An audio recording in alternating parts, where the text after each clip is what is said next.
So, we look at the Summer Wells case, and what does it do? It makes a lot of us consider what could have happened. We talk to one another, we speculate, we have our different opinions about the different people because of the stuff that's on social media and the snapshots of Summer's life that we get to see. But ultimately, speculation is part and parcel of life, and it doesn't really have an effect on anything because it is purely speculation. It's like no different than watching an F1 race, and before the race is ended, speculating on who may win and who may lose, who may crash out, because of the nature of the driving, because of the knowledge of the car. But where things start to become problematic is when people start to introduce things that they claim to be factual, things that they claim that they witnessed. And when they start injecting these elements of truth, and then the public becomes affected by those truths, and those truths are on a platform such as YouTube, and not within a courtroom, that's when things become incredibly dangerous.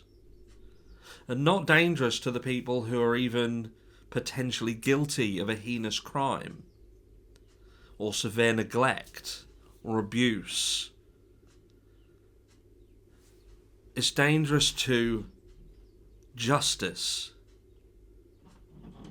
How easy is it for somebody to claim that a trial is unfair because they feel that their client has already been decided to be guilty before they've even entered the courtroom? Because they've managed to be left to dwell on something that they've considered to be factual. So they've made up their mind. They can't be given a fair trial because this festering feelings towards somebody or some people have become so deep-seated and inside that it's the norm. It is what it is. They did it. You can't escape that because they have been told that, yeah, they did it. And it's a fact. I saw it with my own eyes. They can't argue it. How can you argue thousands of people who have said that they did it when a jury of 12 have got to make that decision? How do they know that that jury of 12 doesn't contain 8 people who saw the factual stuff online and have already made up their mind? They are randomly chosen people, but they all have access to the internet. They all have access to YouTube. And they'll have all seen the videos, all seen the comments, and all seen the factual statements. Factual statements. So the next time you're watching a video that's made by someone who is claiming to be there for a certain reason and saying things for a certain purpose,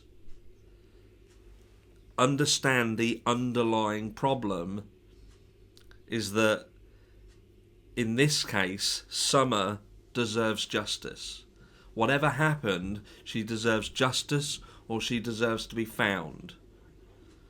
And I think at this stage, we're probably all thinking that it's more likely to be justice that she is searching for and not being brought home. So whenever you watch something, ask yourself the simple question, and that is this what I'm watching? Is this what I'm listening to? Adding to the pile of Summer getting justice or justice being lost?